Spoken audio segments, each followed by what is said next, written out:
प्रदेश में भी ये सब होगा, ऐसे कार्यक्रम हम देखेंगे, ऐसी पदयात्रा देखेंगे? अभी तो मध्य प्रदेश में लगातार देख रहे हैं। आप इस समय उत्तर प्रदेश में ही हैं। हाँ, नहीं, लेकिन चल रहे हैं, उत्तर प्रदेश के बॉर्डर पे आ रहे हैं, फिर मध्य प्रदेश के बॉर्डर, मुख्य तौर पर लखनऊ से शुरू हो, मथुरा से शुरू हो, ऐसा कुछ होगा ये आपके विधानसभा क्षेत्र में?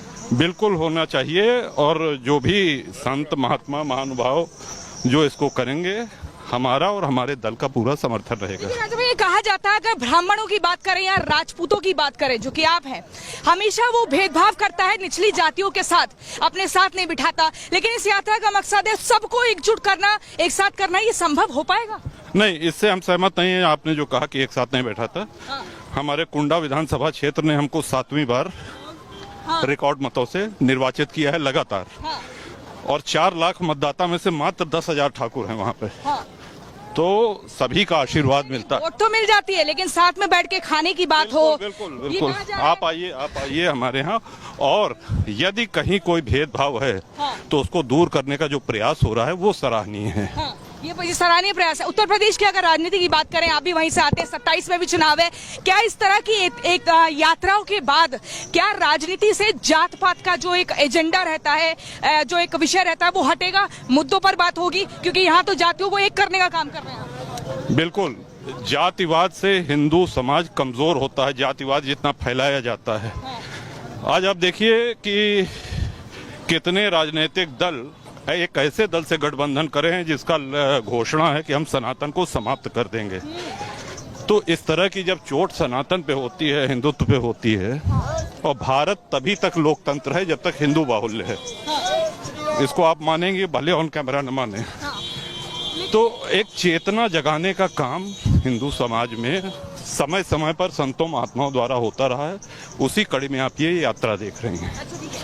जिस तरीके से हम लगातार बार बार ये देख रहे हैं, ये कहा जा रहा है कि जात पात की करो विदाई, और हिंदू सिख ईसाई सब हो जाओ भाई भाई। हम सब हिंदू भाई भाई, सिख तो हमारे ही हैं, अलग थोड़ी हैं। अच्छा, ये बताइए, मुस्लिमों में जहाँ से आप आते हैं वहाँ पर मुस्लिम बहुल इलाका है, क्या वहाँ पर मुस्लिमों की क्या धारणा है? क्योंकि कहा जा रहा है कि इस तरह की यात्रा के जरिए सांप्रदायिकता का माहौल बनाया जा रहा है। नहीं, हिंदू अगर अपनी कमियां दूर कर रहे हैं, जातिवाद का जहर दूर करा जा रहा है और समाज को मजबूत कर रहे हैं, ये तो सकारात्मक काम है। इसमें जहर कहाँ से आ गया? ये तो अमृत है। अगर हम संभल की बात करें, इन दिनों काफी चर्चा में है संभल की वो जामा मस्जिद, जहां पे सर्वे हुआ, सर्वे के दौरान हंगामा हुआ, उसके बाद देखा कई सारे चिन्हित किए गए लोग जिन्होंने हथियार चलाए, महिलाएं भी चिन्हित की गई। कैसे आप देखते हैं? बार बार वर्षी बैठ का हवाला दे रहे हैं, क्या टीम सर्वे नहीं करने जा सकती? संभल प्रकरण एकदम सरल है। न्यायालय के आदेश पे सर्वे का काम शुरू किया गया। और जो भी पीछे और जो भी आगे इस तरह के राजनीतिक दल हैं या जो भी लोग हैं, अदालत का निर्णय सर्वमान्य होना चाहिए। राजू भैया, बार बार ये कहा जा रहा है कि इस भारत की समस्या का एक ही हल, वो है बजरंग दल, क्या आप भी मानते हैं? नहीं, हम ये कहेंगे कि बजरंग दल और बजरंग दल के सभी जितने समर्थक हैं, कार्यकर्ता हैं, हिंदू जागृति के लिए, हिंदू उत्थान के लिए उन्होंने बहुत महत्वपूर्ण काम किए हैं और सराहनीय काम किए हैं। योगी जी बार बार कह रहे हैं बटेंगे तो कटेंगे, मोदी जी कह रहे हैं एक रहेंगे तो सेफ रहेंगे, आप समर्थन करते हैं इस तरह के नारों का? हम उससे एक कदम आगे हम ये कहते हैं कि जुड़ोगे तभी बचोगे, और कटोगे तो बटोगे, बटोगे तो कटोगे जो नारा है, आप देखिए, तो united we stand, divided we fall हमेशा से रहा है। उसी का हिंदी अनुवाद ये है। तो हम पूर्णतः सहमत हैं, हम ही नहीं, हर आदमी सहमत है। लोग इसकी सच्चाई, इसकी असलियत समझ रहे हैं।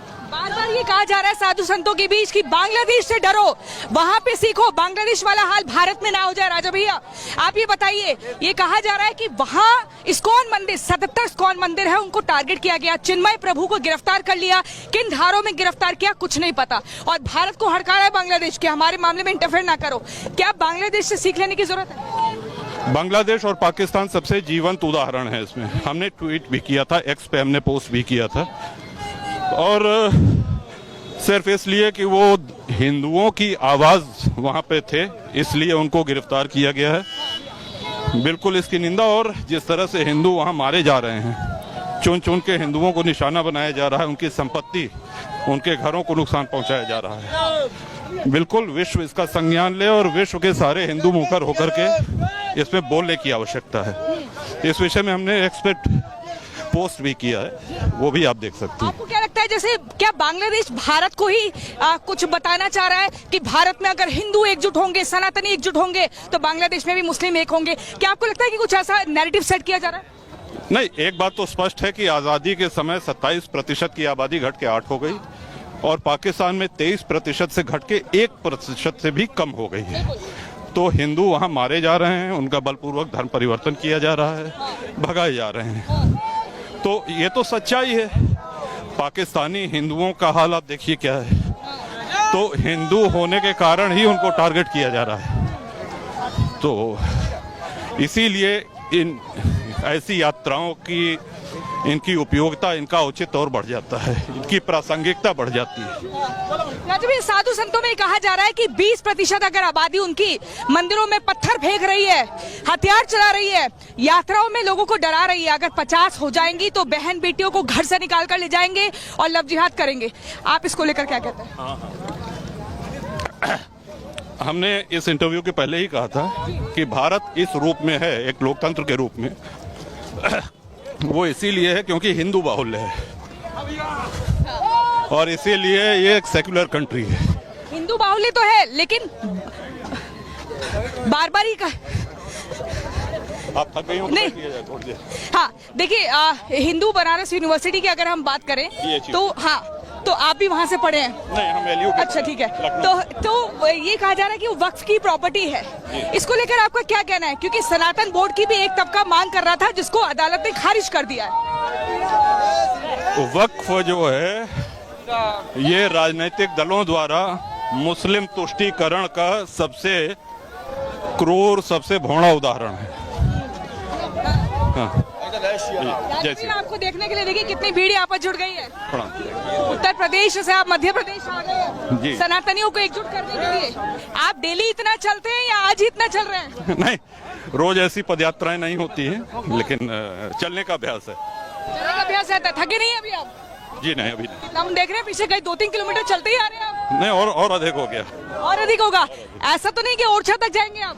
हाँ, प्लान तो यही है। प्लान यही है? प्लान यही। लेकिन आपको लगता है क्या राजा भैया कि जिस तरीके से अभी हम देख रहे हैं बहुत सारे सनातनी एकजुट हो गए, भगवा झंडा दिख रहा है, ये काफी है? आज तो एकजुट है, कल हो सकता है अपने अपने घर में जाके फिर से भेदभाव करें। देखिए, हमने पहले ही कहा कि ये प्रयास बहुत ही स्वागत योग्य है, सकारात्मक। एक यात्रा से पूरा परिणाम तो नहीं आ जाएगा, लेकिन प्रभाव इसका आपको दिखने लगा है। उत्तर प्रदेश में जगह जगह ऐसी यात्रा होनी चाहिए, क्योंकि 27 में वहाँ चुनाव भी है।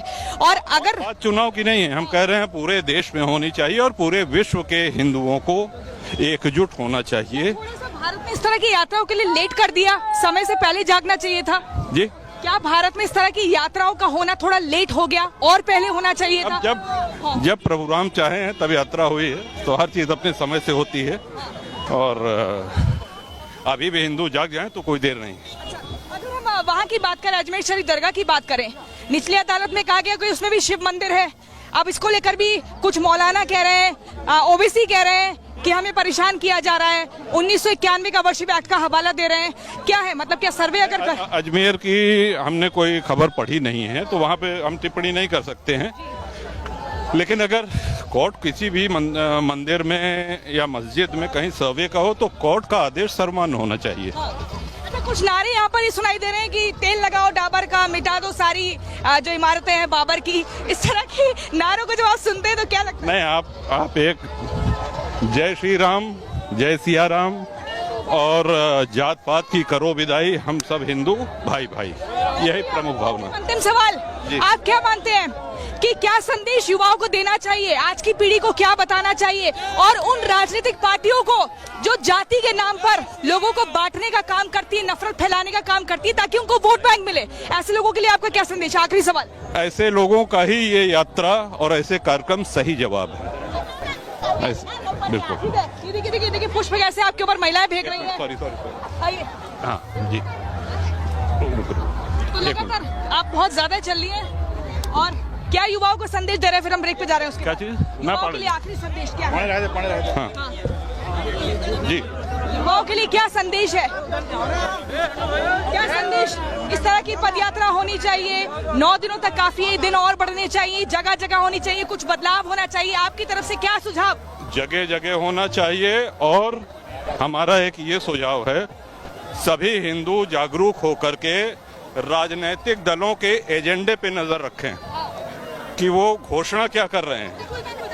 कोई मलेरिया फाइलेरिया और डेंगू की तरह सनातन को समाप्त करने की बात कर रहा है,